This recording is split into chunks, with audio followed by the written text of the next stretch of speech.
Hey everybody, welcome back to another discussion for The Last of Us. I'm here with DisneyGirl. Hi.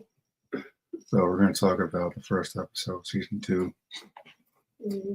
I've got it on playback right now on my PlayStation, so we're going to go by the episode. So the first mistake they made was where they introduced Abigail. They should have either had her introduced at the end of this episode or at the beginning with the hospital flashback. Because once again, just like the game, you have no idea what her motivations. She's just talking about a bunch of random stuff in the scene, and we have no context. Well, This is where they made a mistake in the game. I think I mean, you see the tombstone, we don't see her father's name anywhere. no. So like they'll probably bring it back later. But I think it would have been cool if they did like at the therapy scene. She's like, "What did you do?" He's like, "I saved her." That would have been a cool. Like if that was like towards the end of the episode, that would have been a cool cut to like that hospital scene for Abby, with the like I saved her. Like, what did you do? And then it just cuts to that, and then you see a different perspective of that. He's like, I saved her, but the Abby's perspective is completely different. You know, I mean, I get it. They're trying to show this human aspect that, like, oh, these are all their friends and family that should died because of Joel. Other fireflies, but yeah, if you never play the game or whatever, it's just like I think you don't feel it as much as like the impact that we got with the game with the original cutscene. Yeah, I think I would have focused more on Abigail in this episode, or jump back and forth. Mm-hmm. I like seeing them patrol a little bit of a development between Ellie and Dina because they have like their relationship almost makes no sense in the game. It already feels a bit they're together. They really like good chemistry. Like Yeah, the joking and she like puns just like Riley. Yeah, Dina has more personality in the show. I'm talking about the game, but yeah, I really like the actress who's playing Dina because like I saw her in Alien Romulus, and I knew like that dynamic in that movie too. I was like, oh, she'd be great as Dina, and she is Dina. It's like I always said that Owen had his own actual personality in the game because he actually seemed to care. Whereas everybody else is just there to like watch her murder this guy.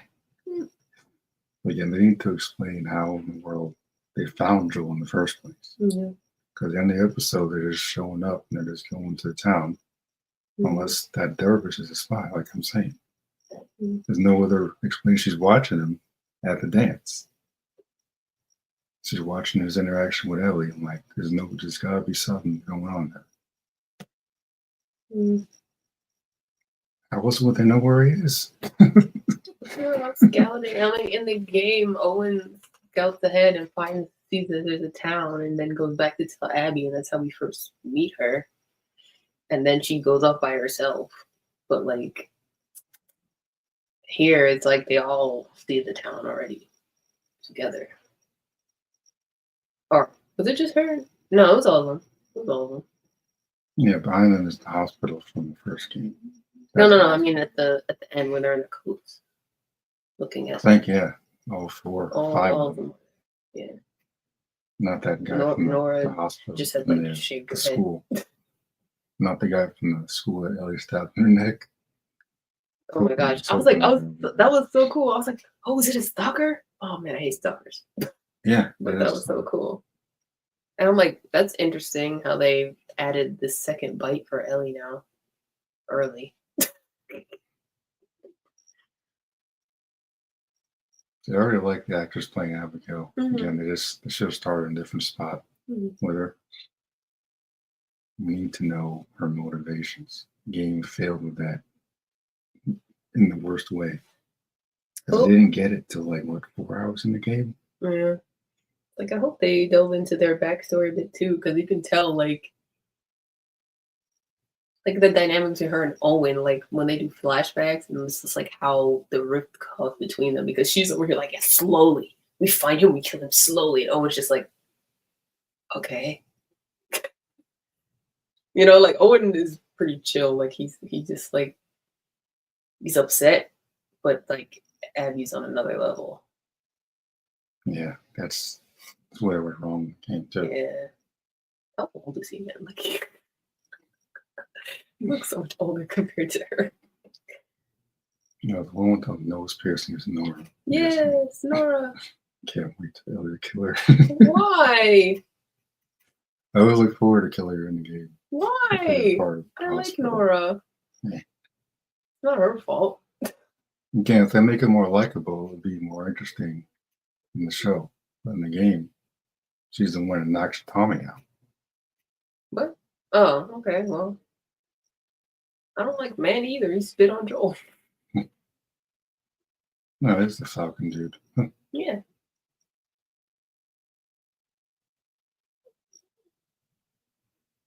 It's kind of ridiculous. You didn't save anybody? Where were y'all? He went up through that hospital. Where were you? Yeah, Owen and Mel. Owen and Manny Mm-hmm. found her father's body. Yeah, in the game. It's Yeah. like he's still in the Leaping Building. Yeah. Yeah. It's like, unless they had cameras in the hospital, they have no idea what this guy looks like. She describes him Yeah. perfectly. I'm like, did How someone does tell she you on know their that? deathbed as they're bleeding out because you didn't save anybody? How does she know that? Well, maybe Owen saw him. No, he didn't see him. Because in the game, he's like, they say there's a guy, he brought a girl, bite mark on her arm. So maybe you got a glimpse of him. I don't know. I guess he could have been one of the guys that found Joel McConnell's in the first Yeah, one, but he yeah. killed those dudes, Mm-hmm. so it can't be him. Because Owen's the one that went to tell them that they were here. Yeah, he only talked about it. Like, he talked about the guy. Mm-hmm. If I remember correctly. It's a watch shop. Watches. So they're clearly going to do the love triangle thing. Well, it doesn't look like Mel has much of a chance in this so far from what I'm seeing. Well, I mean, it's 5 years from now. So they're still dating at this point. But 5 years pass. So.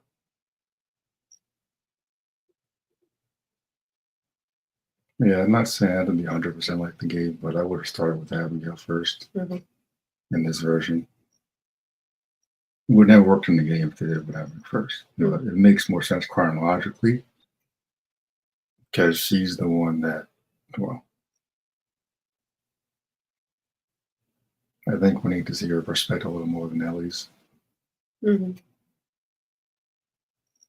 It's interesting to see what the vibe they're trying to go for, because in the game they're like literally trying to get you on this revenge anger trip the first 4 hours of the game and then flip it on you. So or here it's interesting because they're flipping back and forth a bit more.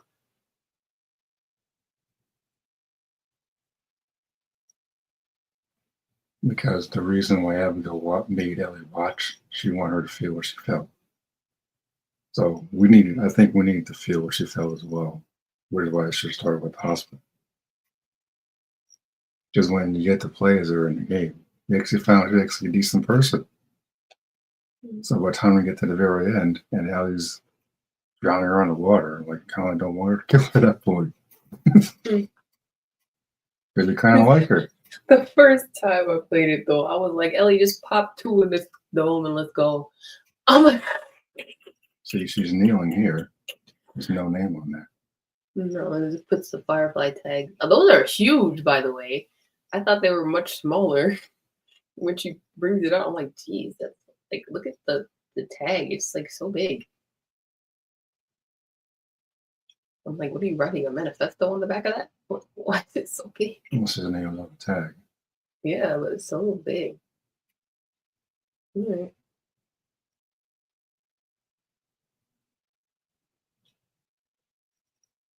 I had a little problem with Ellie being caught off guard by the stalker. I'm like, she should be smarter than that by now. But that's their first time seeing one though. I'm just saying, affected in general. She shouldn't have been caught off guard. She's too At smart. first, I was like, was it gonna even attack her? Because it started to do the tendril thing. because No, she's this already kid probably infected. is- But it was an interesting twist on that the patrol scene. I thought they were gonna go inside with them. We'll wait 5 minutes. Yeah, And then yeah. go inside with them. Yeah, Why are you still here? they were just I don't know. Maybe Dina went back out. I don't know. After So this is Jesse. Jesse, You really get more than like 10 minutes in the show. Jesse, I love There's you. nothing in the game. Can I talk to you for a second, Jesse? I'm sorry. It's a random guy. Like, don't Yeah. pull your punches. Like, he would have knocked you out. Like, yeah, you're like 5'4". Yeah, puny. You can't fight no grown ass man. Unless she got her knife with her.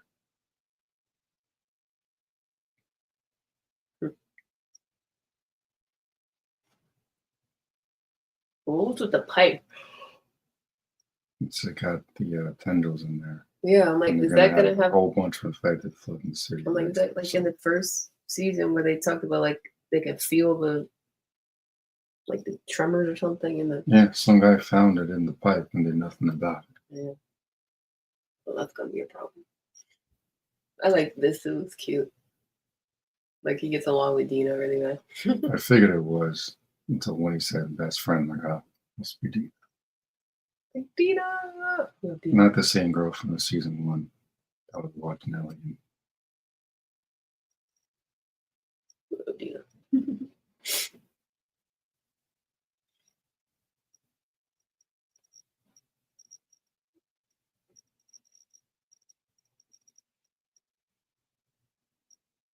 Like we finally see Cat. Cat was mentioned in the game. I'm like, oh, that's Cat. Okay. This Cat's basically in the journal in the game.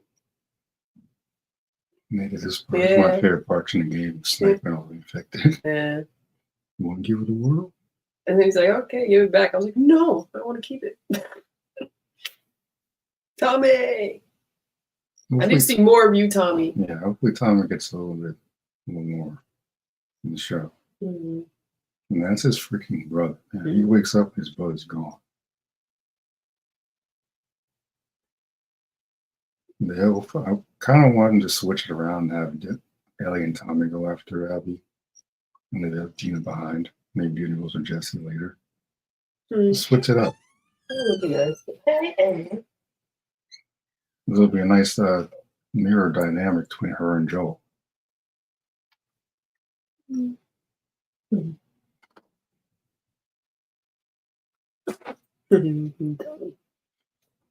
Poor Tommy. I'm sure Joel and Ellie. It's going to be more interesting now he has a kid. He's probably not going to be wanting to go as eagerly as he was in the game. That's true. And that's going to be even worse. Maria's probably going to kick the crap out of him. He leaves. Yeah, that's going to be even worse. Oh, man. Oh, man. Oh, yeah. She tried to threaten Joel in the game, but I didn't really buy it. But now it's no offense to Black Lady. It's going to be even. Let's just say if she takes her earrings off, Joel's cooked. It's like when that therapist talking about, oh, you murdered my husband. I'm like, oh, therapist might kill her instead. So you could just pull out a pen from her pocket and stab him.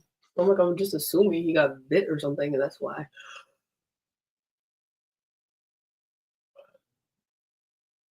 Because why else would he shoot him? Just seems so random. Like, who? Yeah, I remember you, but like, that's interesting that they added her and made her related to Eugene, because he was just like a character that taught Dina how to do electrical work.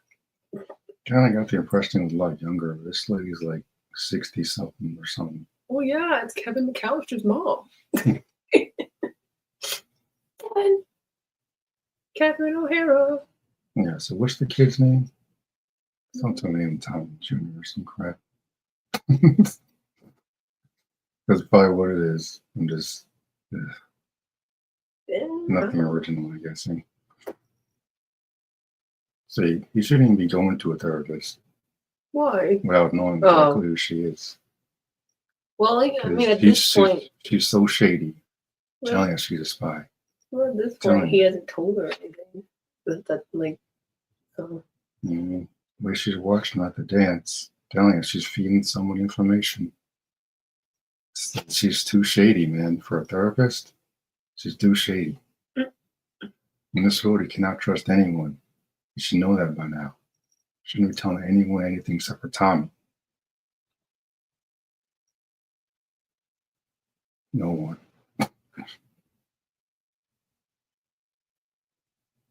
This is exactly why he got duped in the game, because he's too trusting.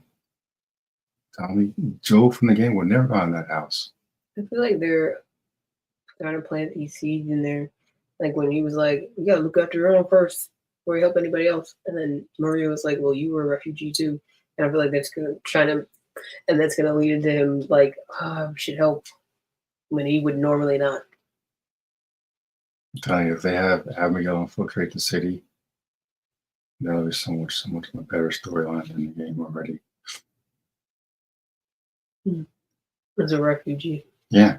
They put their weapons away, yeah. They can pretend they're being on the run from the infected and go into the city and pretend they're part Or of she'll it. like join a patrol. Yeah. Mm. So we can corner a patrol and lure them out. And they can do that actually in the show. Mm.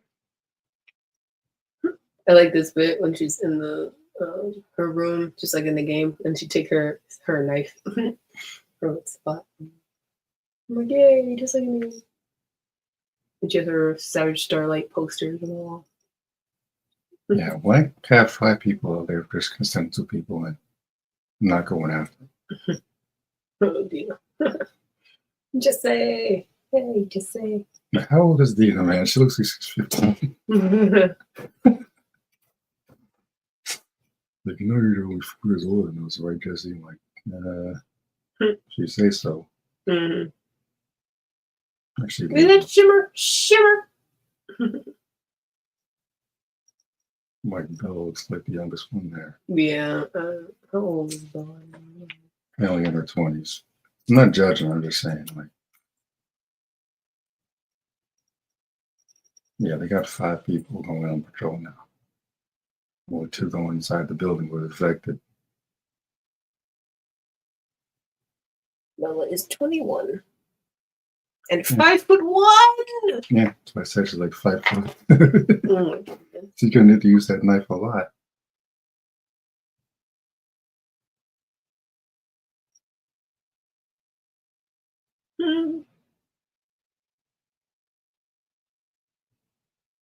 Captain America Jesse over here. Go on patrols. You get killed, walk it off.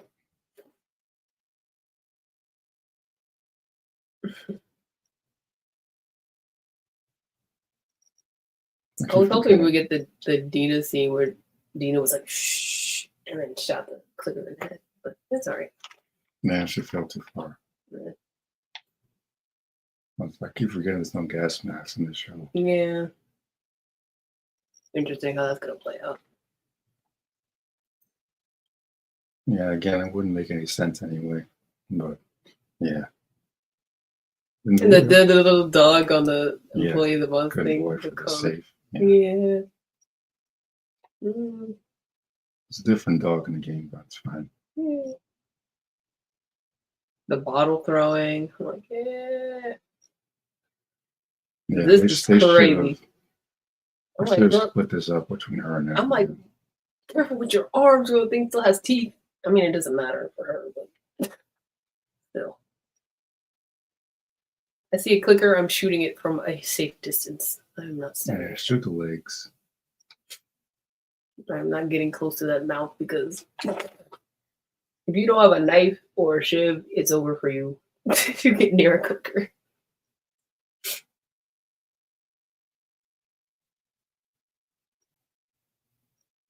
So it's interesting that this is the first instance of stalkers and that it's here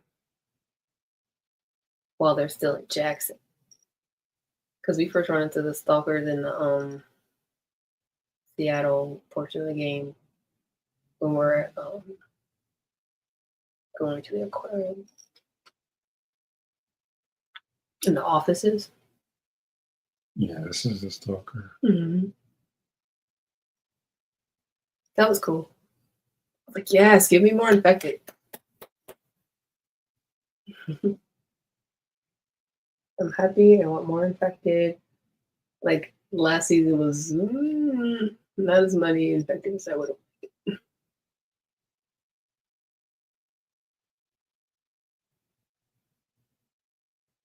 I definitely want to see more from the creative people with the bows.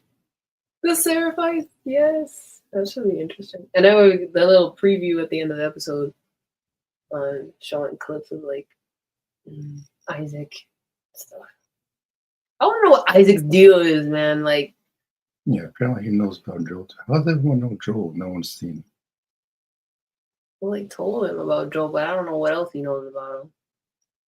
Other than what they said. Again, there's no cameras in the hospital. And nobody saw him because he killed everybody. That would have been a witness. Marlene's gone too. If Marlene survived, he let Marlene live. That's one thing.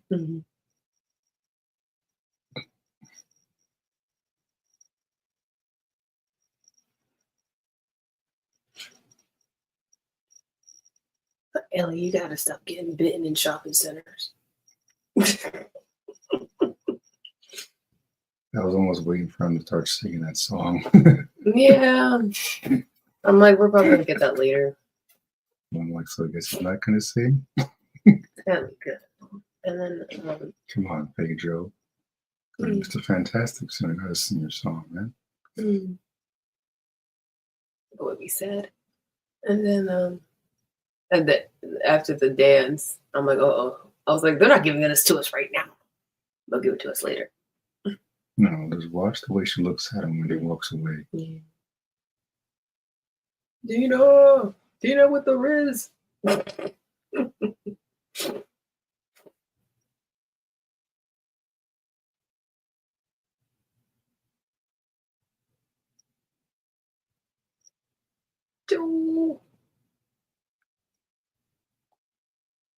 No, Ellie, be nice.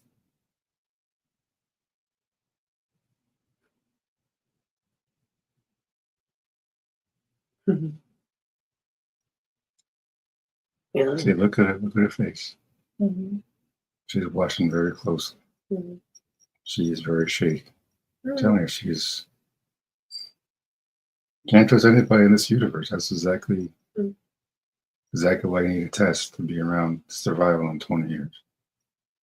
If you never met Tess, he wouldn't be around. I guarantee you would have gotten so killed already. And right there, that's where all the infected are come from next week. In that pipe. Yeah. Some random dude was checking and never bothered to do anything about it. Yep. Not even burn with fire, nothing.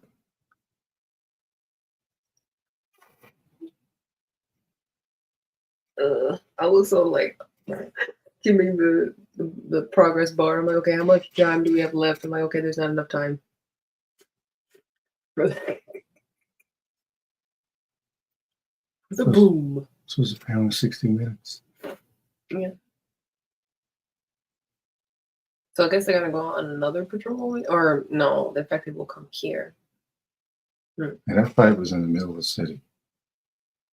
So again, my prediction: every other crew could pretend they're on the run, and they actually, yeah, there it is, right there. So who's taking it out to expect it? God, man. They're gonna pretend to be on the run because there's 5 of them. They could pretend they're injured, get whisked into the city in the confusion. Then she spots Joel and acts like, yeah, can I go on patrol with this guy? And then she yeah. This is a smarter way to do it. Like, this game is so random. Like, me and my 20 friends are in this big ass house in the middle of nowhere during this blizzard or next to the town you live in. Come back with me. Okay, random girl. I just saved. You're totally not going to shoot me out of this, right? No. I know they're being chased, but yes. Because like she was kind of a dumbass for going on her own. Oh yeah, 100%. So at least when she's going with friends, they have one to have her back. and they can corroborate her story. Like, oh, we're being chased by there's a horde on the way, and they get swept into the city. Did we see Mel? Hold on. Yeah. No, I mean she's at in the end.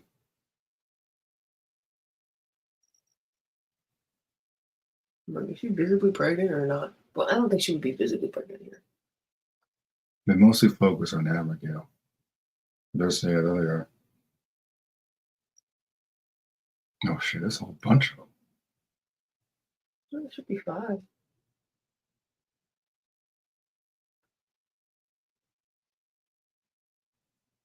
Okay. Oh. Yeah, there.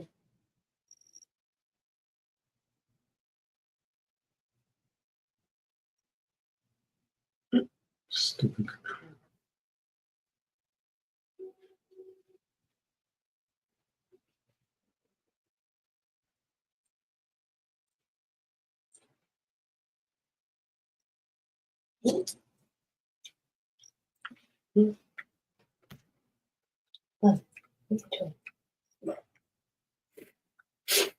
Just let it play. But yeah, I don't trust that therapist. It's like so crazy how like advanced Jackson is. Like I like Christmas lights up, man. So they got snipers on the gate. Mm-hmm. All they got to do is pretend that they're on the run. They can get right into the city. There's a whole city down there, lights, patrols, everything. You don't have to. Yeah, it's way too early for that conversation. Yeah. Well, they'll have it, but we won't see it till later.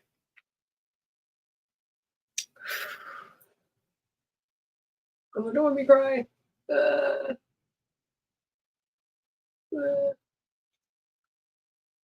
still don't think she had any reason to be mad. No. So they went after Seth right there. Just kicked him in the nuts or something.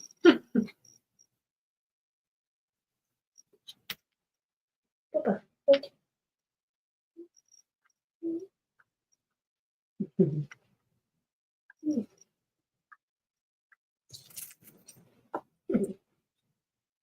Yeah, there we go.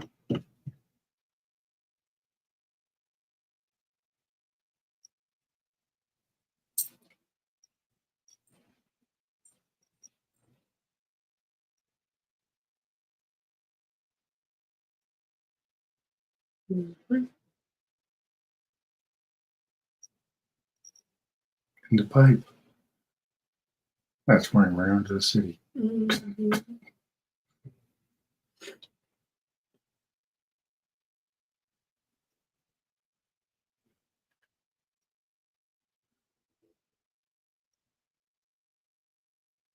You see how many you can count.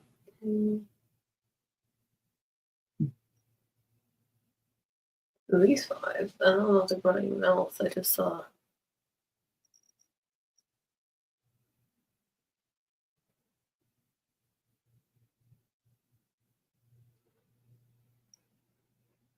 Owen. See, they mostly focus on her. Mm-hmm. So I can't even tell. Looks like a lot more than 5. Yeah, sorry. I think I was thinking about this preview that they show after the credits. Looks like a lot more than 5. It's a preview after the credits, and then there's behind the scenes about the episode. Yeah, I thought they would start a little differently, honestly.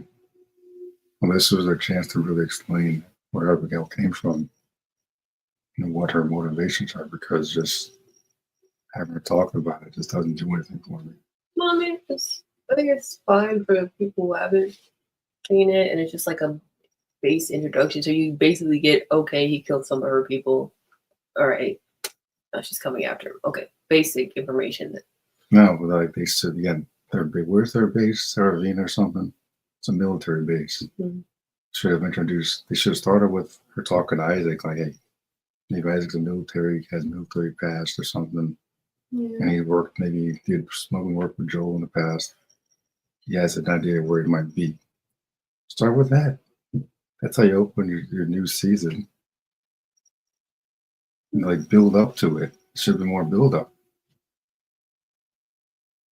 So you guys on TV, you can do that. It's like this is supposed to be 60 minutes.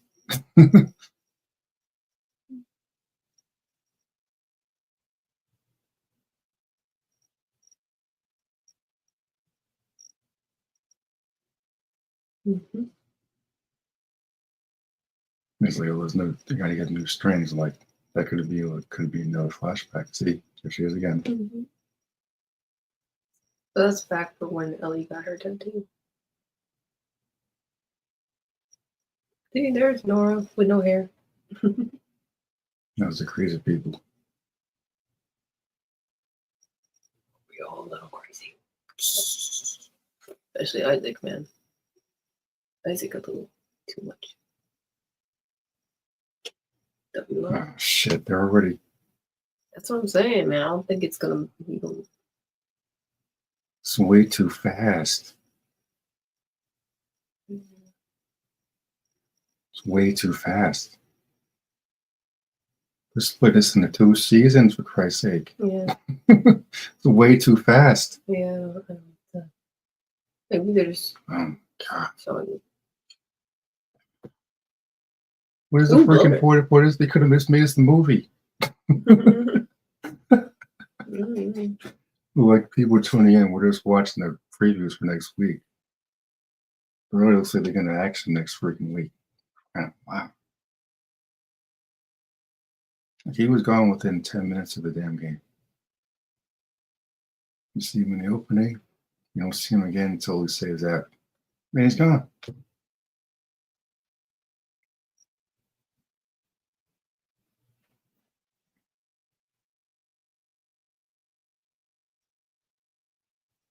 I still say this is the best game adaptation I've seen. Yeah. Because like Resident Evil movies are terrible.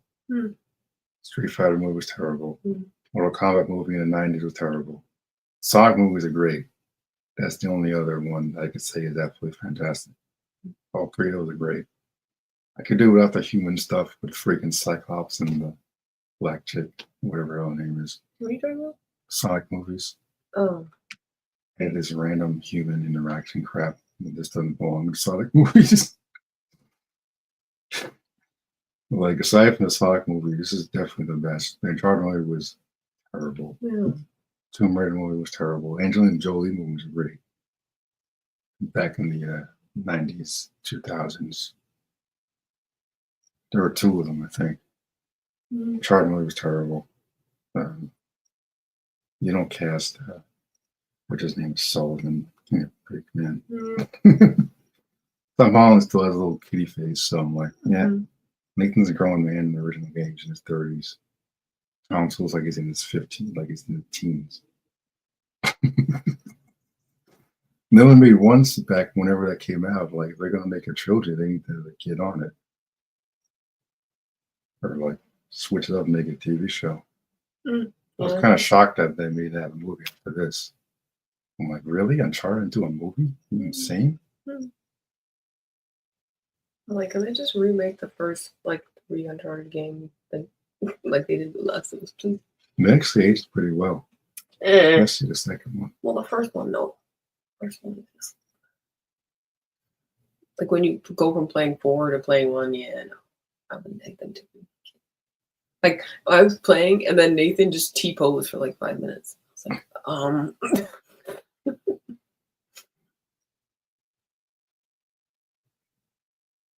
No, this was great. Yeah. This is direct shot from the game. It was great. It was like I think they should have had at least one of the other people go in after them or on patrol. I'm like, come on, man. How are you gonna be like in this big ass group and not have at least 2 people go in after them? At least 3. That's so bad for Joel, because obviously Tommy would have told him, but like Ellie, or he would have figured out that Ellie went on patrol when he wanted to go on patrol, and then like he didn't know that she got bit again. So he would lose it. Like if you were. I don't see that for me in that trailer again. We can't possibly kill him next week. Oh, she got a Matrix poster on her room. That's funny. They can't be that stupid to kill him in the second episode. Well, You got a lot of ground Yeah. cover.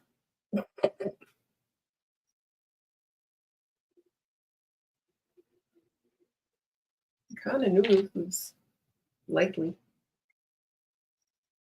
Just based on the way the A game went. possibility. But Yeah. yeah, you got more time with a TV show.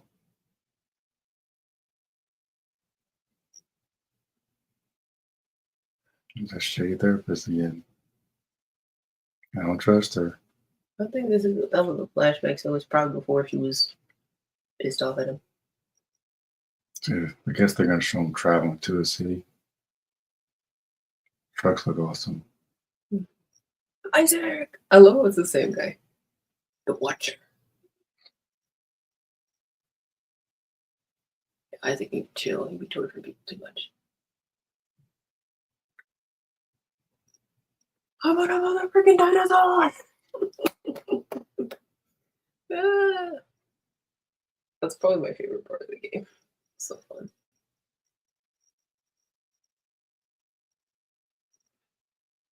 Because they can still develop these characters before. Oh, look, that was Abby going up the ladder. Mm-hmm. Told you.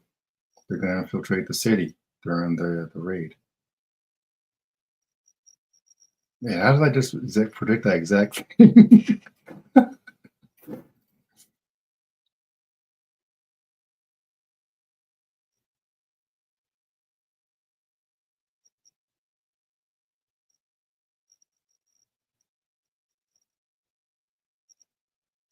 The subway. The subway tunnel.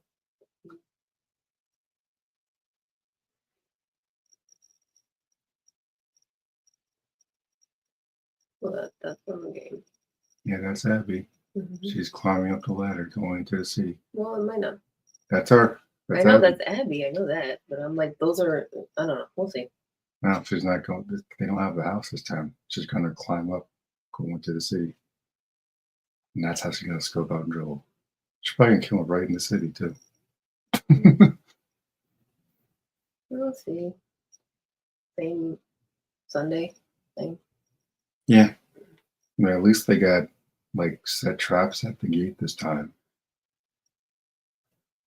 It's not Oh, man, that would suck. Happy No. Easter. We're killing Joel. not done to send people home. Joel, they're in a horde. No, Joel told him to come back yet. Well, why the hell didn't you just send them by themselves? Like Maria in the game was an idiot. How does she run this town and sending 2 people by themselves I think it during was the like middle of a blizzard? a regular patrol. I don't know. But something. But the infected. They didn't explain why there were so many infected in the game. Like here, they set the stage with the pipe, but in the game they didn't give any reason for like all. There was a lot. They had no reason for like all those infected to be that close to Jackson. Yeah, I keep saying the infected are like the freakers in Days Gone. The freakers have massive hordes, Mm-hmm. and they're all hiding in caves during the day. They come out at night. And they're just walking around together. Mm-hmm. And when you're riding on your bike, you're literally by yourself. So you're getting gas and you hear that music, Mm-hmm. run. Mm-hmm. I only played a little bit of it. Like last one, we at least have Ellie and Dina. Deacon's by himself most of the game. I'm excited though to get to see it because I'm like I love the part like at the bank, Saravina bank. And I cannot pause it.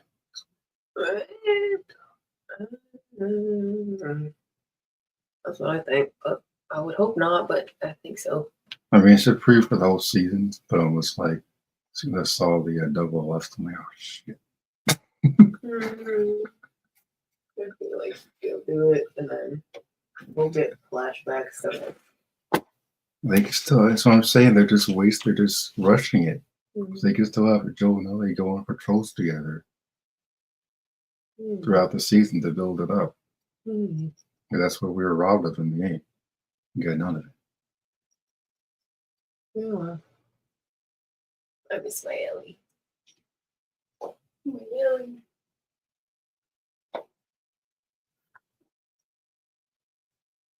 It's my girl. So cool. I'm excited. I'm kind of nervous at the same time. Yeah. To go through it all over again. What to do with that complete Last of Us thing? Oh, yeah, I'm not getting it. I'm like, I already own The Last of Us. No, it's like you just download it. I think it's both of them in the same bundle. Just says download. So that it's just one game. Yeah, it says complete. Must be both of them. It's like 173 gigs. Bro, I got that kind of space. It's probably both of them. That's all right. I don't need to do that. Did they give the old dodge button now? No. I wish they did not, because they have Bill in the game and he can't dodge either. Bill, Tommy, and Joel cannot dodge. It's just so stupid. I'm like, they're old, but they're not that old. Let them dodge. Yeah, I want to know more about the server fights. Mm-hmm. Now, what is this? Oh, it's the first one. Mm-hmm. I need a better reason why she's pissed at him. And just, you robbed me of me, you sacrificed. You saved your ass from these crazy ass dudes who are going to kill you. Well, This dumbass doctor, like, we're gonna dive into her brain. Like, no, take a blood sample, you idiot. she's got like, so much guilt. Because I'm like, she and Riley both got bitten. Riley died and she didn't.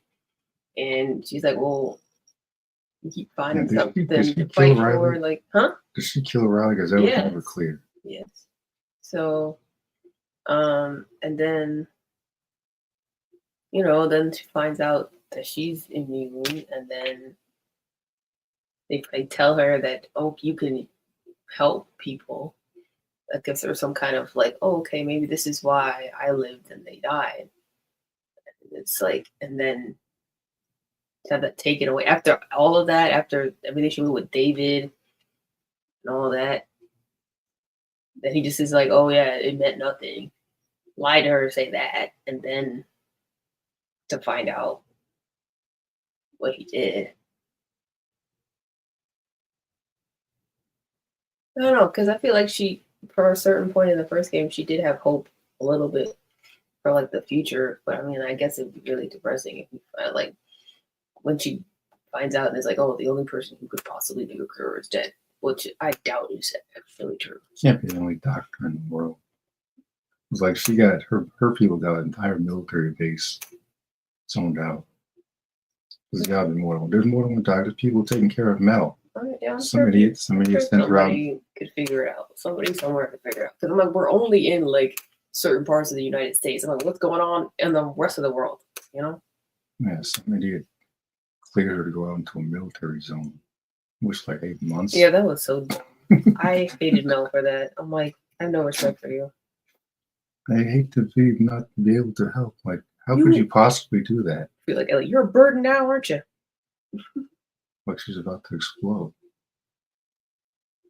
All right, so same time next week, I guess. Okay. Bring your tissues. I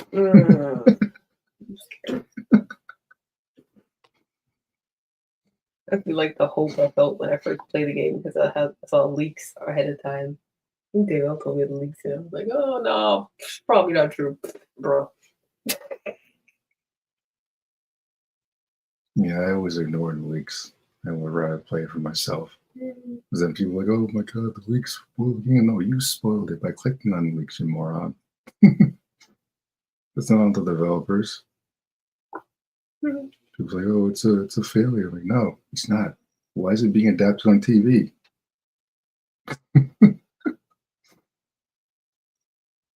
I digress. All right, later.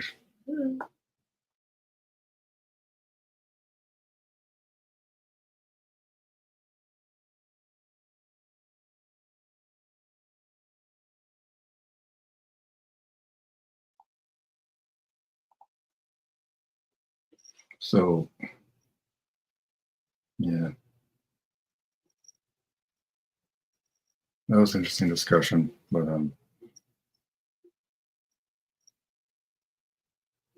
I still think they should have started this a little differently this season. Like, it's only gonna be 7 episodes. So yeah, I guess they gotta get rid of him. Shit. I didn't think they would get. I didn't think they would. Hmm.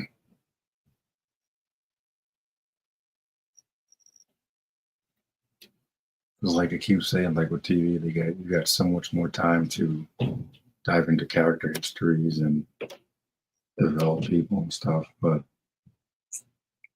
yeah, Joel's probably gonna be gone by the beginning or middle of the next episode, unless they drag it out a little bit. Got 7 episodes, or they could have Saturday 1 and 2 and 3 start with Ellie at the towards the end of the season.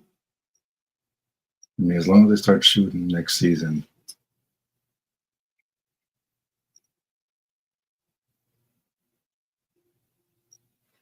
sooner rather than later, I think should be all right. I kind of want to see more new characters, so maybe possibly get more seasons of The Last of Us. No one said it has to be just about Joel and Ellie, so maybe if we get just more new characters, I think that could be interesting to see how that plays out.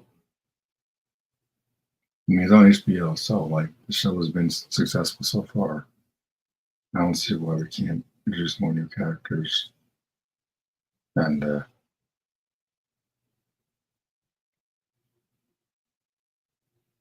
yeah, he's a goner. Next week he's gone. He's a goner. Well, he was looking at the previews.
So if you look at this is the preview for the season ahead, and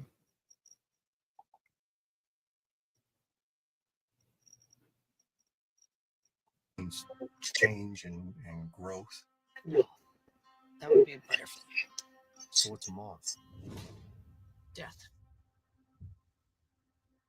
If you believe in that shit. Now we know so this is Abigail. what we're dealing with. We can come up with a plan. I'm guessing they're going to show them actually traveling to the town, and this is where they stop at the lodge. Let's just That's all 5 of them. do what we came to do. We have automatic weapons. You lunatics have bows and arrows and superstition. So tell me, how are we going to lose? Get on the ground! No! Every day, one of your wolves comes to see the truth. I'll go back if you want, and I'll keep going if you want. So what do you want to do?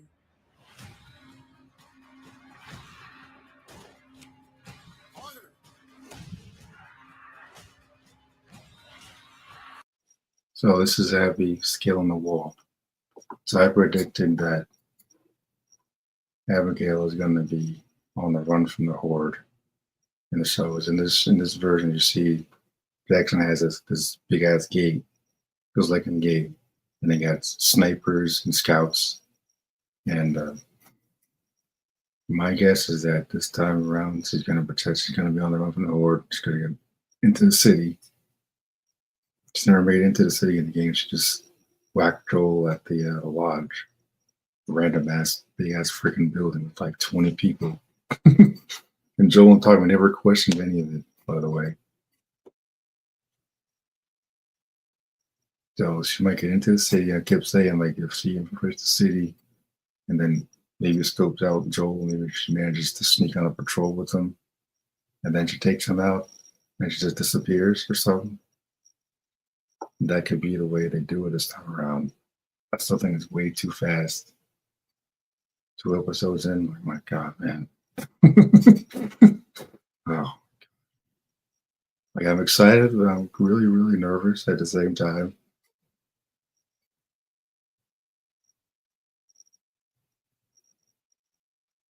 It's like, I like Bella Ramsey as Ellie. I don't think she can carry the show yet. So I'm just like hoping to push it as far back as they can. Maybe do an episode 5 or something. At least develop some other characters on the side before you get rid of them, because in the game we were completely robbed of that Joel Ellie adventure that we all wanted.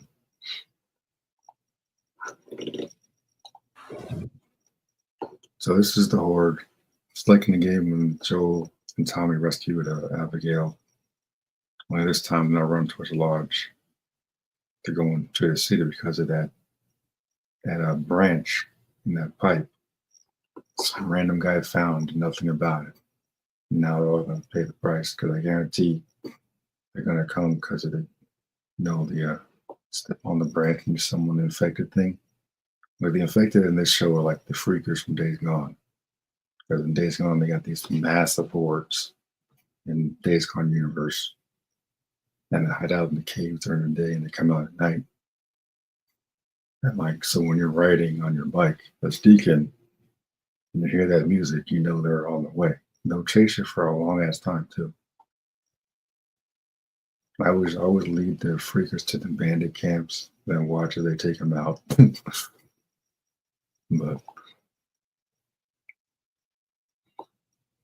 at least they got traps and stuff set up this time around, because like Maria in the game is a freaking idiot. Like the way she trying to organize patrols. Like, I wish I could send more people with you, Ellie. Then why can't you? Like, yeah, that's.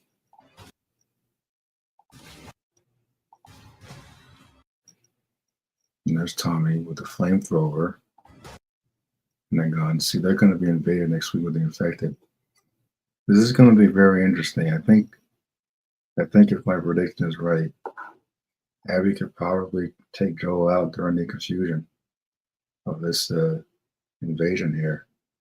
And they just disappear. If they're going to whack them, they might as well just do it next week, get over with. I was hoping they would expand it a little bit more and like give us a little more time to Joel and Ellie, but I guess the whole point of the story was lost. So I guess, might as well. Shit, man.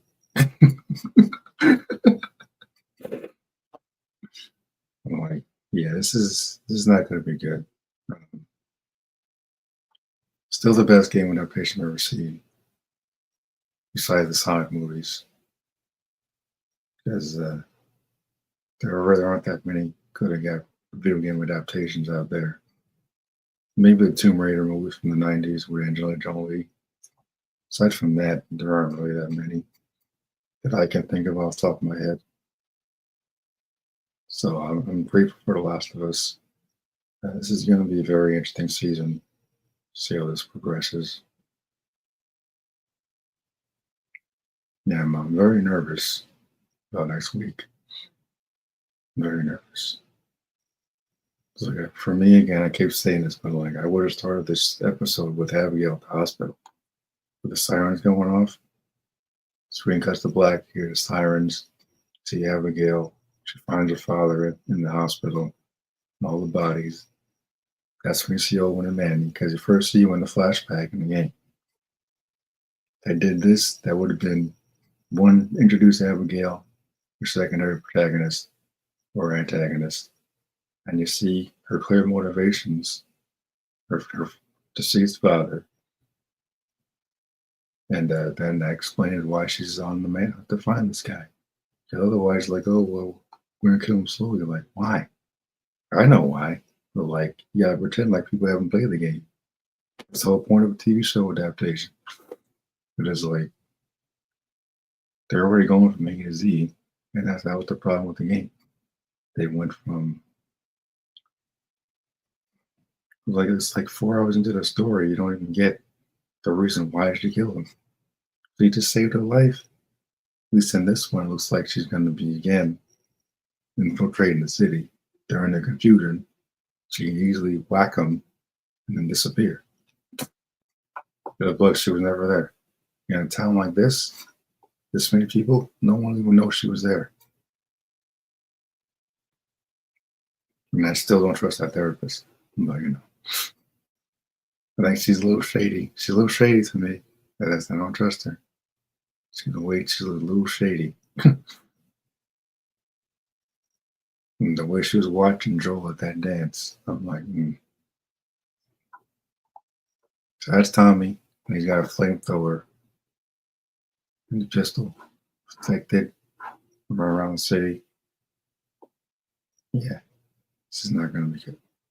So in this version, for Thomas, who was distracted with the infected, running patrols with other people, Joel's caught off guard. Abigail could lure him away or something and then take him out. Still now she'll recognize him because nobody saw his face at that hospital. So again, none of that makes any sense. Nobody saw his face. No one. Not her dopey father, not Marlene is gone. If you spare Marlene, that's one thing. Well, Marlene's gone. Marlene is gone. So yeah, it doesn't make any sense. Like I kept saying, like, you need to make this make sense in the show. There's no excuse why they can't do it. Instead of 7 episodes, should have been at least 9 or 10, because you clearly need it.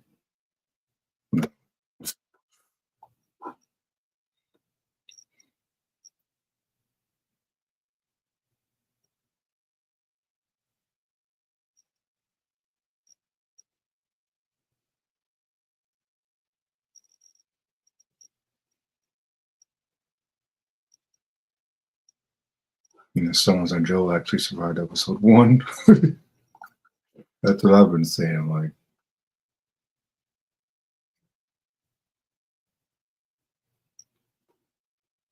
see, someone saying, what I've been saying, my main complaint with part 2 is that we didn't get that time with Joel. Was rushed. I expected him to die in part 2. He'd be in the middle or end. Yeah, it didn't feel built up in a sense. Exactly. There's no build up. In the TV show, you have more time to do that. And they still chose to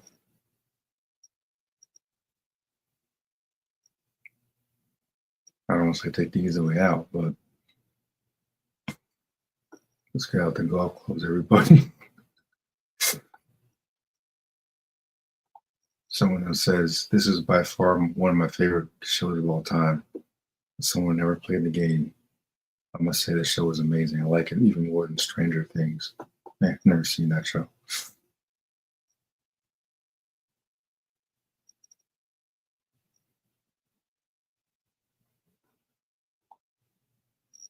I mean, I'm excited, but I'm like more nervous than excited.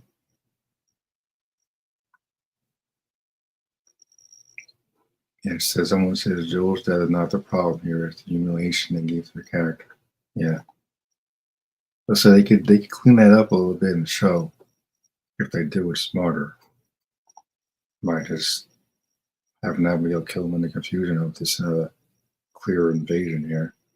Because they got incompetent idiots inspecting branches that look suspicious and not doing anything about it. And that thing is running underneath the entire city. So, yeah. Jackson, come here. Jackson. Oh my God, they got a bloater coming in too. That's a freaking bloater. Holy shit.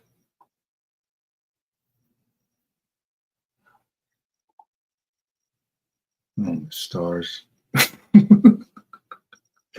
This better be like an hour and change next week because this episode was supposed to be 60 minutes. Didn't feel like it at all. Did a good job. It was a great episode. I'm just like, I just feel like they're rushing a little too much with this.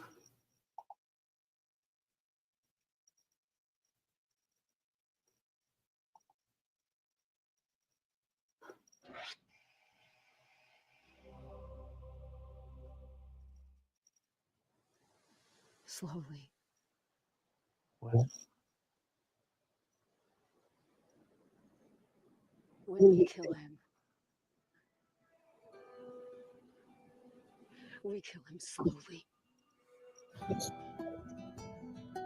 Welcome to the official podcast for the HBO original series, The Last of Us. Season 2 is here, and suffice to say, I'm very excited to be back as your host. I'm Troy Baker, and I play Joel in The Last of Us video games, but joining me, as always, are the creators, the writers, executive producers, and showrunners of the HBO series, Craig Mazin. Hello. And Neil Druckmann. Hi. So we're going to continue what we did for season 1. Each week we'll break down the latest episode of The Last of Us, getting into the what, why, and how, unpacking and no doubt processing all of it. So I want to warn listeners, these will be very spoiler heavy conversations. So please, by all means, watch the episode first, and then you can come back and join us for the rest of the conversation.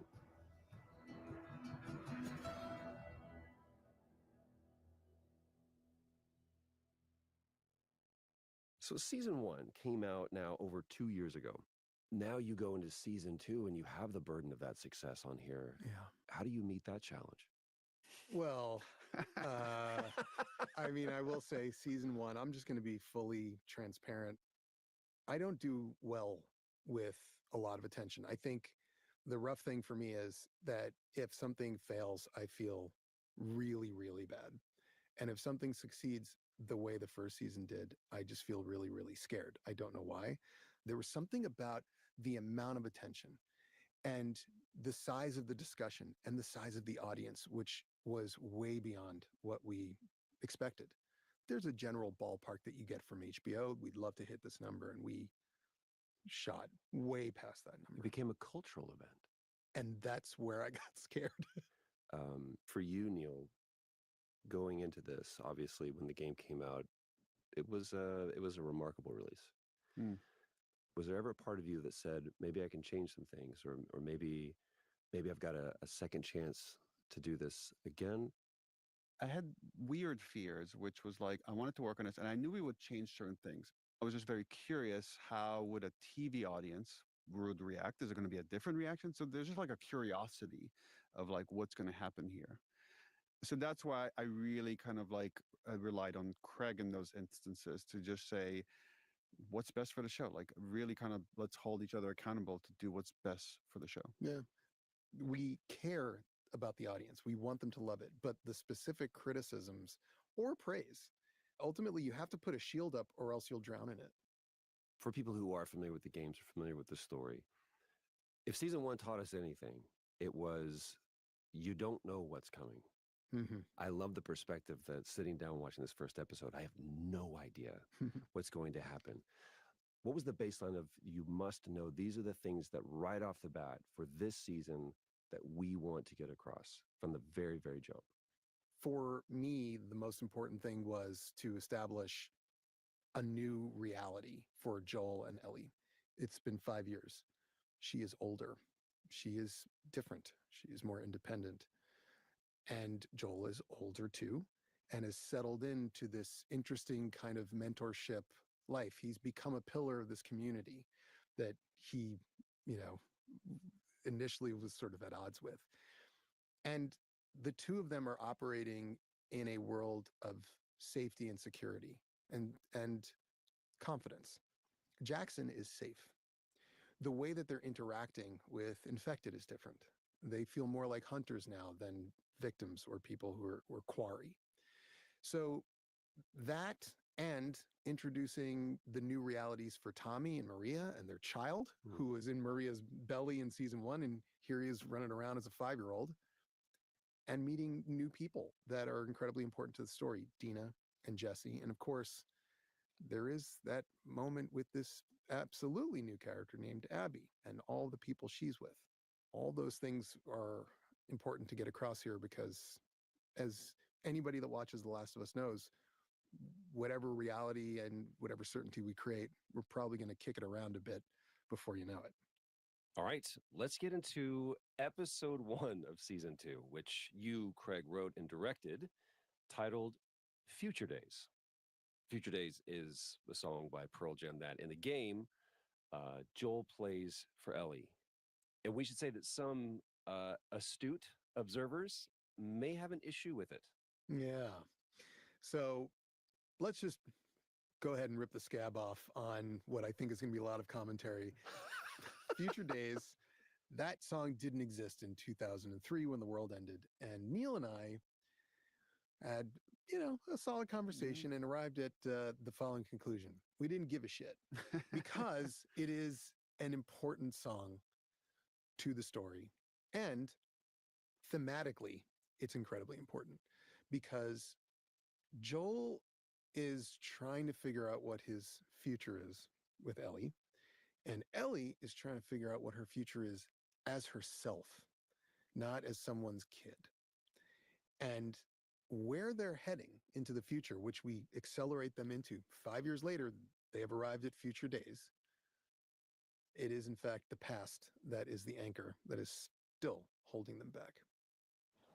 Swear to me that everything you said about the Fireflies is true.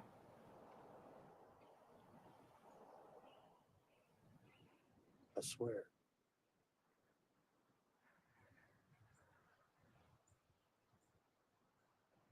Okay. Let's talk about why you chose to end season 1 the way you did and why we're starting at this point. When we finished season 1, one of our livelier debates was, what is the final shot? Yeah. Do we end it just like the game, when Ellie says, okay, and we cut to black? Or do we go to this wider shot where we see them walk off towards Jackson? And we actually even see Joel's reaction to that okay, which didn't happen in the game.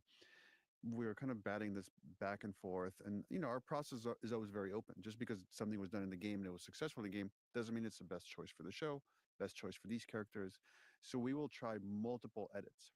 Our philosophy, too, when we shoot stuff, we try a lot of different things, get a lot of coverage, because we don't quite know our work when we're in the editing room. So we just want to have as many of those pieces as possible to play with.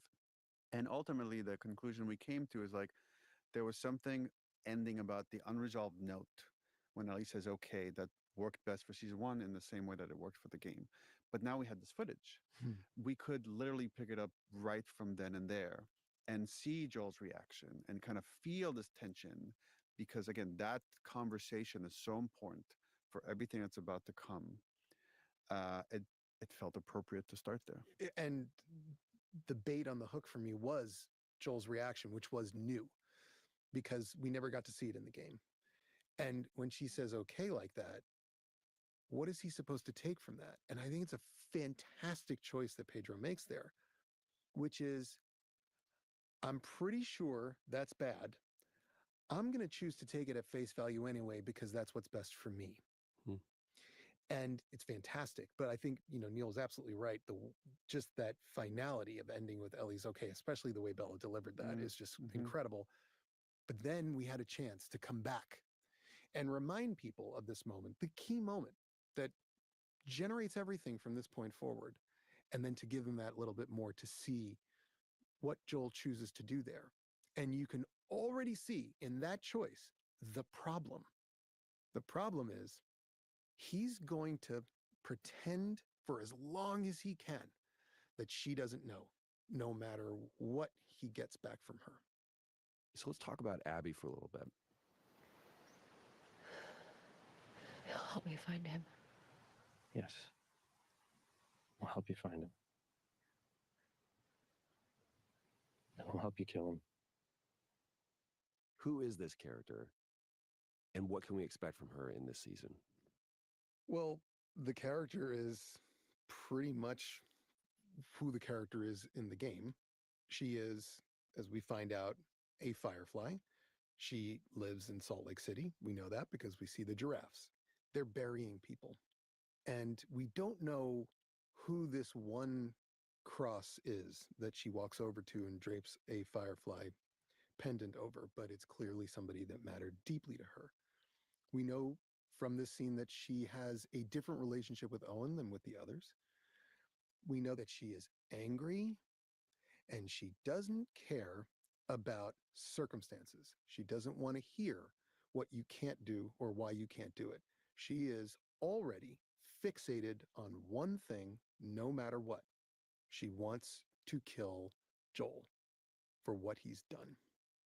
And we know what he's done. We saw it. And you can feel from the very beginning that even the person that she's closest with here, Owen, they're not like her. They've all been through this, but there's something different about her. She is operating in a place that is much more intense than them. Abby was a very crucial character to introduce in the game.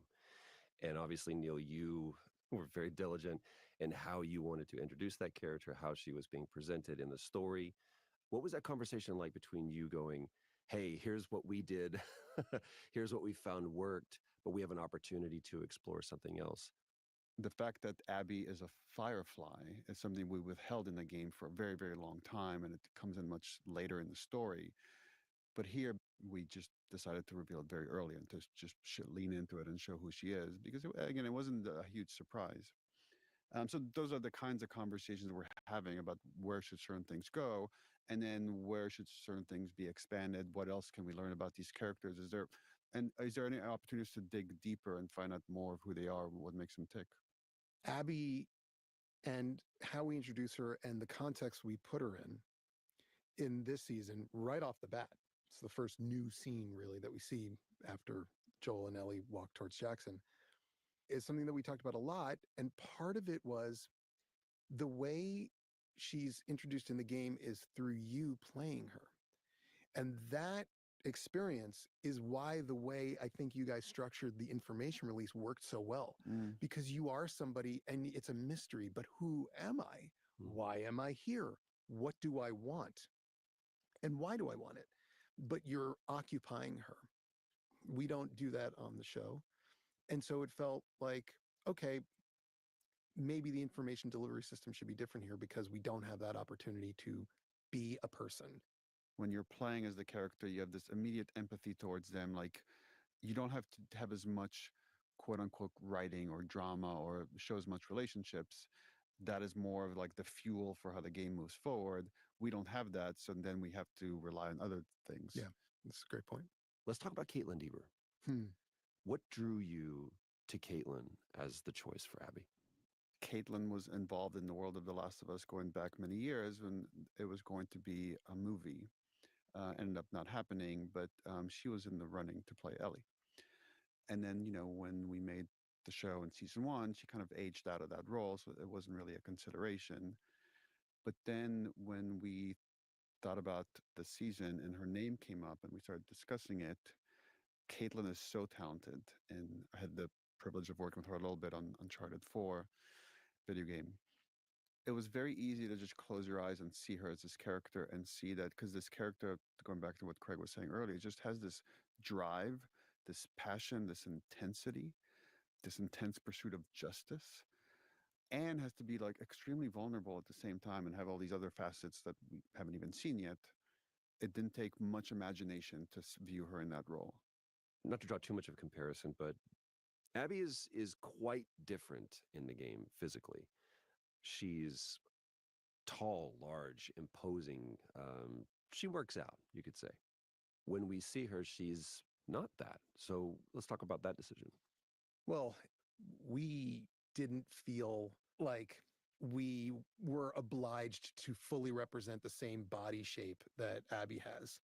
There is a power that Abby gives you in the game as you're playing her. And as Neil said something that was so interesting to me as a game designer that I didn't really think about much as a player. I just experienced it.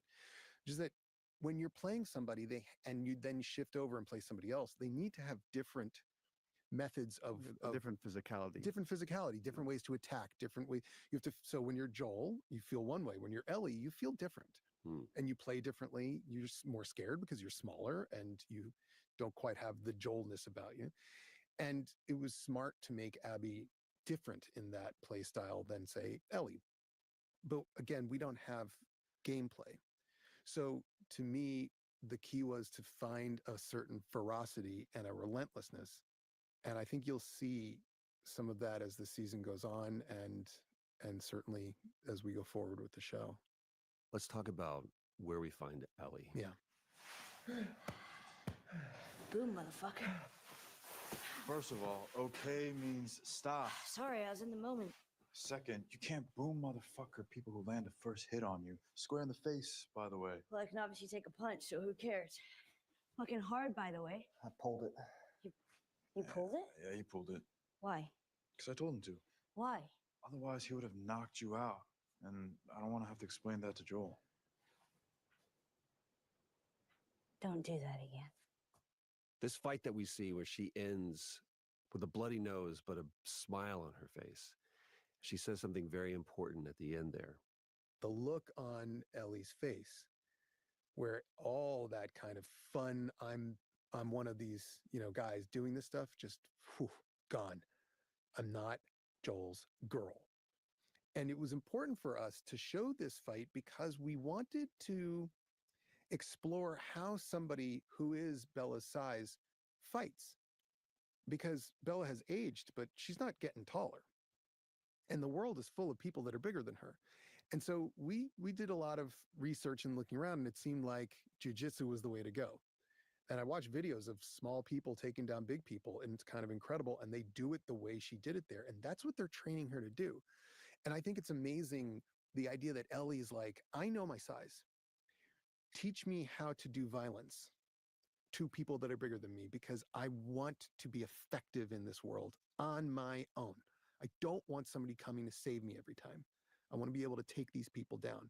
And we also get a hint that she's not necessarily fully in control of it, because when she's in that moment and she's got his arm and he's tapping out, she's somewhere else.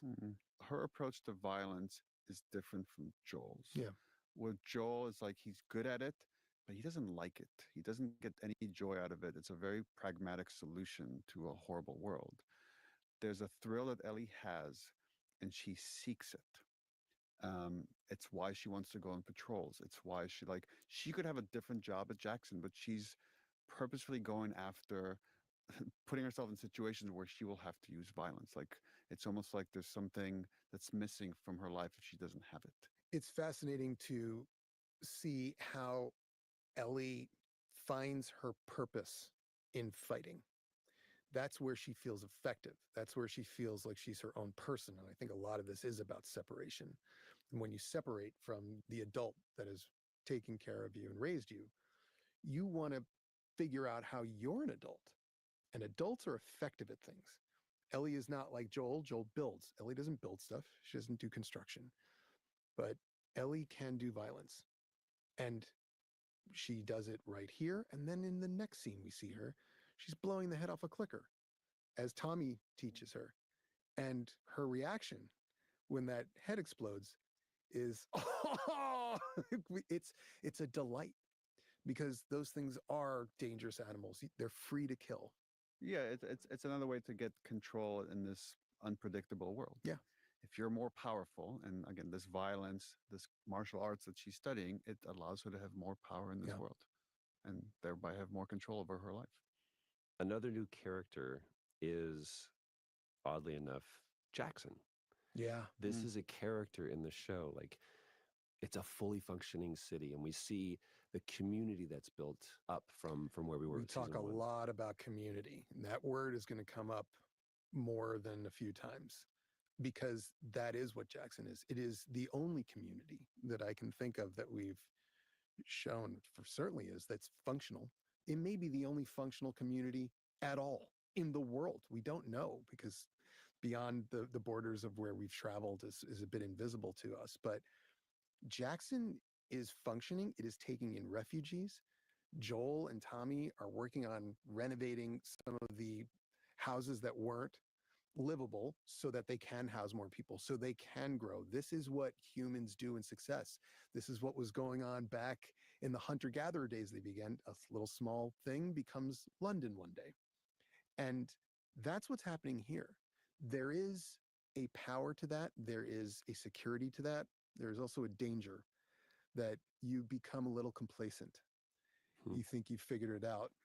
It's been 5 years. You are bringing the best of what we are back, arts and joy and peace and safety and harmony. But don't overestimate your place in this world. I think last season we talked about how wide is humanity. You know, in season 1, a lot of it is just Joel and Ellie. Right. And the fear Joel had in taking Ellie on is that, oh no, if I have these same feelings I've had before in my past, I have something to lose. And Jackson is this really special place. And, you know, as Craig is saying, maybe the only place that is this special. Now there's something to lose. There's also something to fight for. Exactly. Yeah. Let's talk about Dina, wonderfully played by Isabella Merced. Hey. Hey, kiddo. Something go wrong out there? Well, the main lines are Clay. But like mentor this girl that is drawn to him because he is this figure in this community, but good at fixing things and building these characters feel about Ellie. It was one of those changes Dina. Let's talk about Dina. You know, in the game, Dina talks about her relationship with Joel, but we actually never see it. So this was one of those changes we decided to make very early on, is like wanting to show that relationship. And through that relationship, we get to see how both of these characters feel about Ellie. And that Joel is good at a few things, whether he knows it or not. He's good at surviving and killing. He's good at fixing things and building things, which is maybe where he's most comfortable. But he's a good parent, like with some dark elements mixed in there. Sure. But he can't help but like mentor this girl that is drawn to him because he is this figure in this community. But he probably has an ulterior motive, which is like Ellie won't talk to him so he could find out how Ellie is doing through this other character who has become a really good friend to Ellie. It was important, I think, to get across that Joel was struggling with why. It's easy for anyone to go, oh, I'll tell you why, because look at how she ended season 1. You swore and she said, okay. And she doesn't seem like she believes him. It was important to see that Joel hasn't kind of gotten there yet. And that, in fact, this is relatively new. This is a new development. Now we're 5 years later. That means things must have been going okay for a while. And now they're not. And he's struggling with that. It is also important in this scene to introduce Dina because she is an incredibly important character to this story and what happens and what goes forward. And she is so different from Ellie and Joel. I think she represents a much more positive, healthy way to be. She seems at least healthier and more positive. She seems like a force for good. She's wild. She loves life. Yeah, she's outgoing. She's confident. There was something that I didn't realize was missing in Ellie until I saw it in Dina, and that's that spark, that spunk, that pluckiness, that I'll go take on anything. Dina loves people. Ellie and Joel loved each other. And that was the size of their community. Right. And you feel like Dina is this ray of sunshine. And Isabella Merced, well, we asked her to do so many different things in this season, and we will watch as that happens.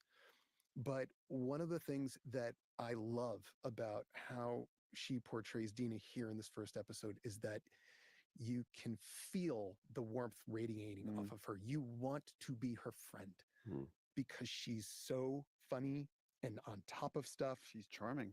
Yeah. She's charming. She's really, really charming. You know what I love? Just side note. Yeah. Again, Dina. Isabella is so, every time she's on screen, I just start smiling automatically.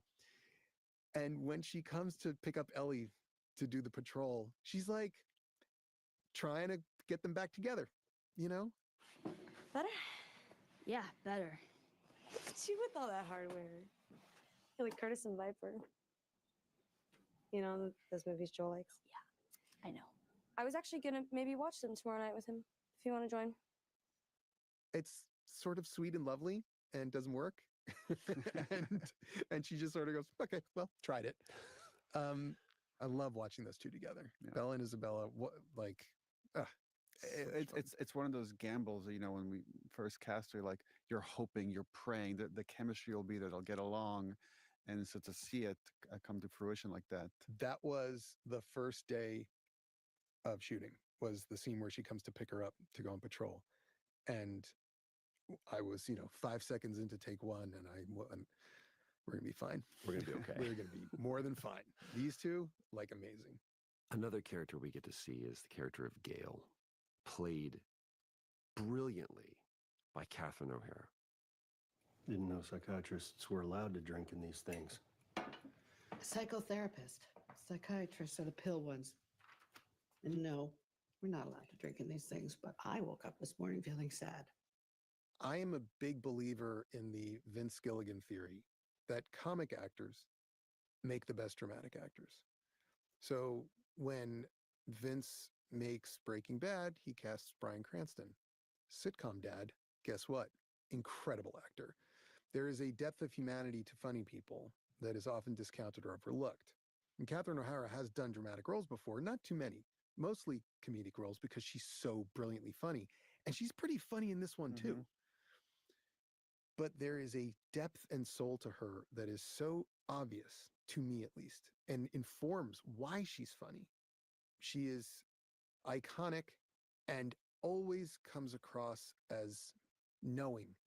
If I may say one other thing about Catherine O'Hara, this is the thing the viewer will never see, but it's like when we say cut and she's just there hanging out, she's kind and generous and is just there to play and try things and just throw herself at this role. What is this, our 5th session? Are you just going to keep grouching on like this every time? Aren't you supposed to be validating me or something? Oh, yeah, actually I am. But I'm not going to do it anymore. This was a scene that actually has its roots in season 1. I wrote a version of this for the first episode where we see Joel talking to a therapist, and it didn't fit in. It also felt a little bit off track from getting to Ellie. It was just delaying getting to Ellie, which was really important to us.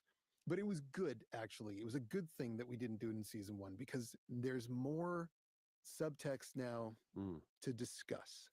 And I love characters that lie. I think that is one of the basic human actions. We don't give it enough credit because we do it all the time.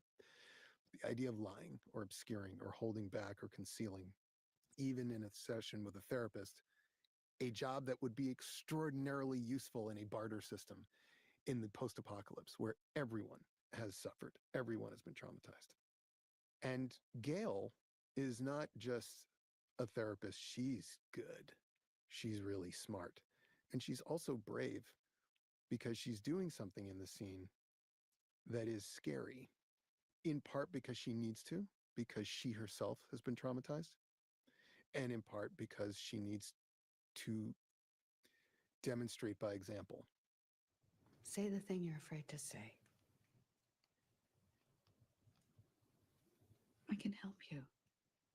Say it out loud, no matter what it is, no matter how bad. I promise I will help.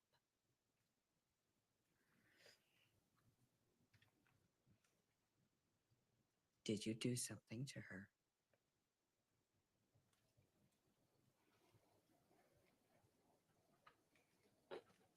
Did you hurt her?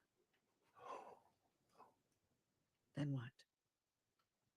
What did you do? Joel's emotions are connected to Ellie. What he is struggling with is the fact that she's pulling away from him, and he doesn't, or at least he claims to not know why. And we can see this. I mean, part of this episode is a little bit of a mystery. What is going on with the two of them? Right. Exactly. Because it's bad. And he's struggling with it. He's asking Dina, he's asking his therapist. What he's terrified of is that the rift is because she knows or has figured out what he did. But when you see him stand up and say, I saved her, what's clear is he has no regrets about what he did. There's that one very tenuous moment where Gail has to ask the question that any therapist, or really the burning question is, did you hurt her? Right. And the look that Pedro gives it is such a beautiful, it's like, no, like I can't even imagine that. And the fact that you would even have to ask me that, there's such a wound there, and that's not what it is. Can you please say it for me, because I can't say it. And I love that Gail puts his feet to the fire and says, you have to be the one that says it. Pedro has these almost invisible changes and choices that, because they're almost invisible, they're extraordinarily visible. The way he goes from guilt to resolution in a moment, the way he goes from I'm trapped and I'm like a little child who has to face up to what I've done to I am indomitable and I'm leaving, is remarkable. And sometimes when I'm directing and I have a situation like that, where I've just got two great actors facing off it's like an action scene as far as I'm concerned. Emotional action scene. An emotional action scene, I always say it's like driving a Ferrari. I mean, I come in there and I mostly just clarify some subtext things that might, not popped out.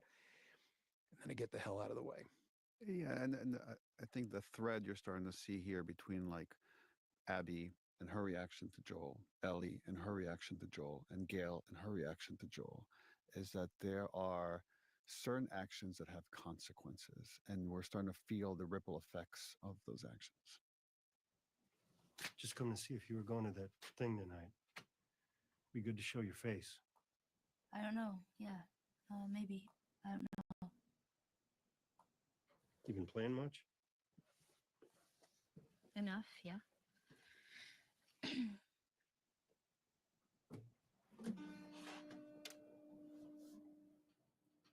Strings are shot. Well, I'll put some new ones on for you. you don't have to do that. You'll get it back tomorrow. Things have happened between Joel and Ellie walking down the mountain towards Jackson at the end of season 1 and where we are now.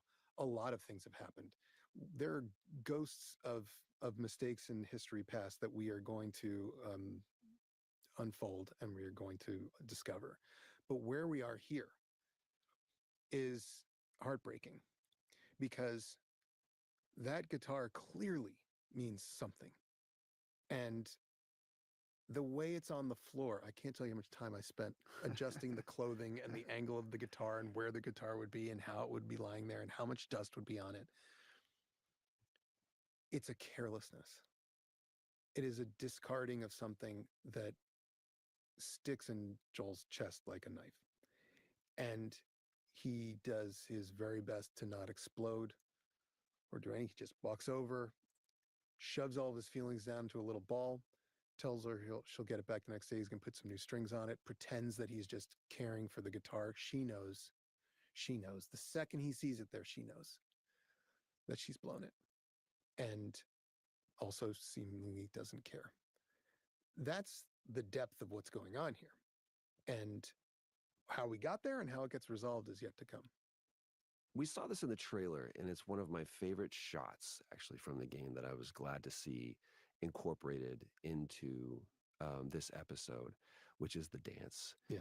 It's the calm before, of course, the storm is coming. Otherwise, this is just a wonderful rom-com that, it takes place It's not a bad idea, actually. Right. It'd be a lot cheaper to do. Turn down the Yeah. drama and the action.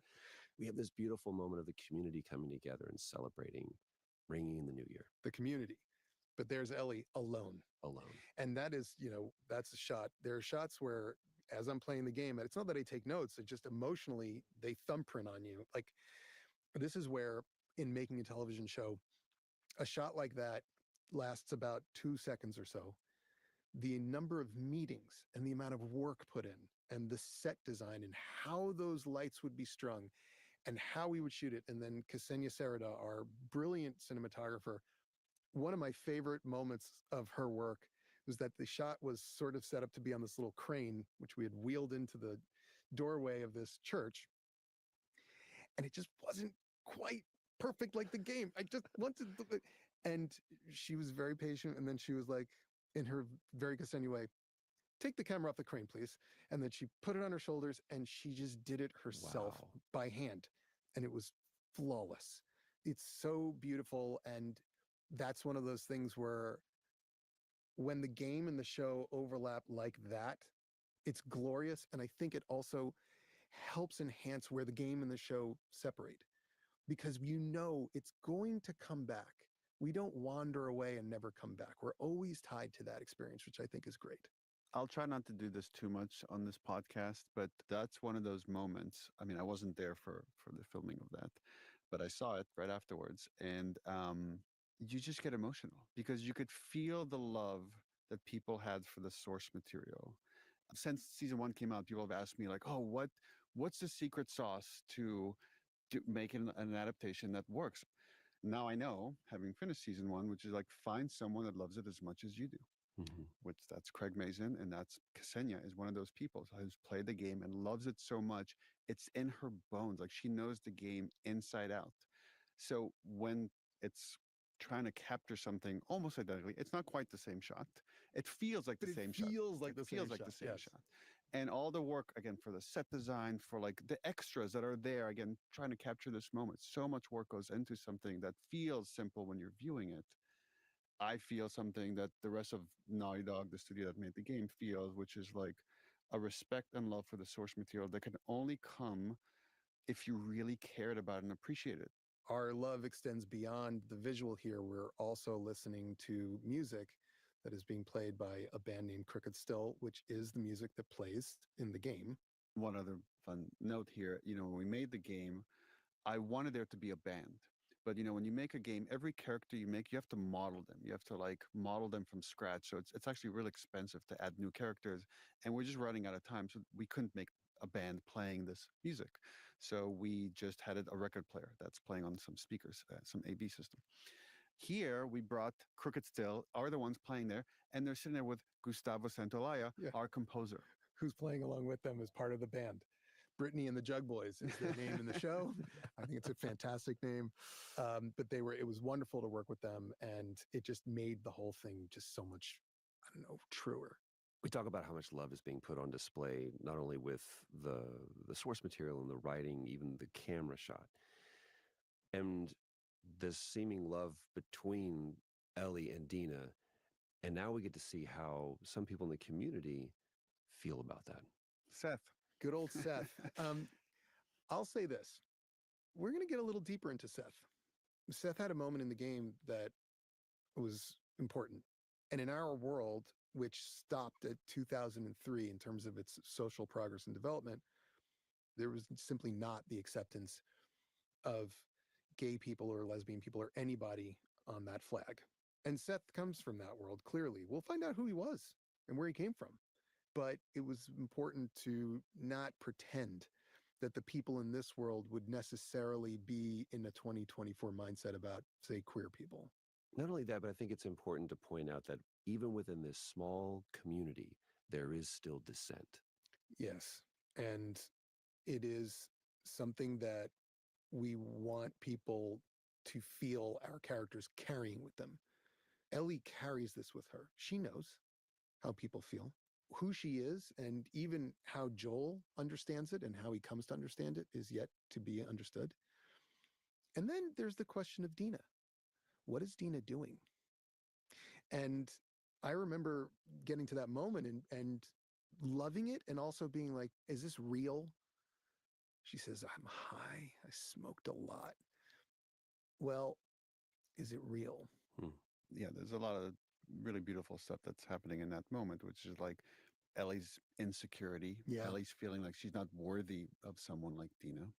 And then, there's Joel who's hanging in the sidelines. He's trying his best to give Ellie the space that she's wanted, but he's controlling her from afar. And we get to hear that from some of the conversations she's having with Jesse. and then he can't help himself. When the Seth moment happens, the dad part of his brain just completely takes over, and he's got to act. And he acts the way that he knows how he's learned in this world, which is violently. Get the hell out of here. She would be thrilled. He says, "Are you okay?" Expecting her to hug him the way she did maybe outside that burning steakhouse. I saved you again. He can't help but try to keep saving her. And what she says is, "I don't need your fucking help." And the anger on her face tells me that there is way more going on than "I'm angry that you pushed a guy in a dance." And what that is, we will come to understand. We didn't talk about the conversation Ellie's having with Tommy, and clearly people are aware there's something going on between Ellie and Joel, but it's like under the surface, and now it's explicit. And now I think the humiliation is like, I've just made it worse. There's one other character we haven't talked about, and one element that we haven't talked about, and that is the infected. The men handle it. And it's not even about gender. It's about adults. Really, what she's saying is, do you want the grown-ups to handle it? Are we just kids?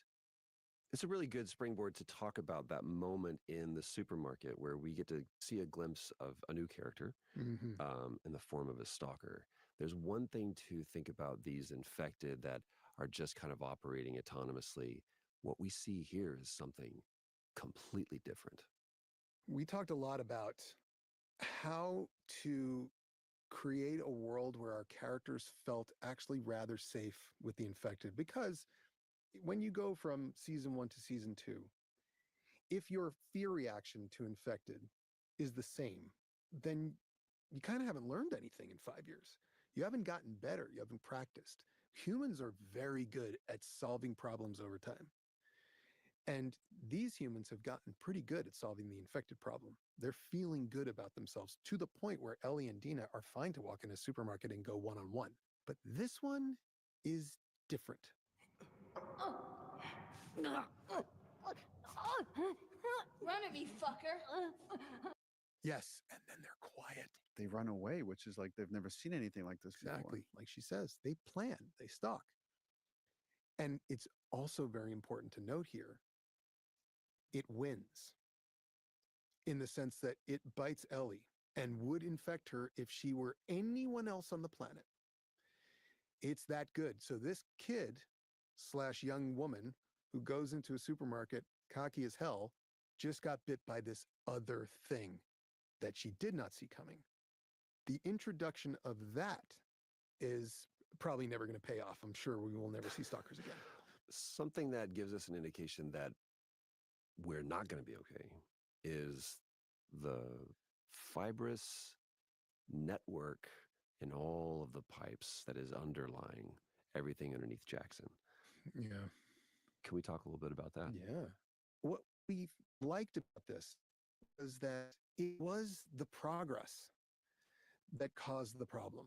That these pipes underground that have been there dormant for 5 years, that Cordyceps had gotten into, nobody's touching them. Nobody knows it's there. But when you are humans and you want to expand, you cannot expand without an expense that nature has to pay. And now we see it. If you don't fix those houses, if you don't break those pipes, if you don't pull out the weeds, no problem. But they have, and they don't realize it yet. And Actions have consequences. Actions have consequences. We'll leave the conversation there for now. Thank you as always for joining me, Craig, and also Neil. And most importantly, you, our listener, for joining us this week. This has been the official podcast for the HBO original series, The Last of Us.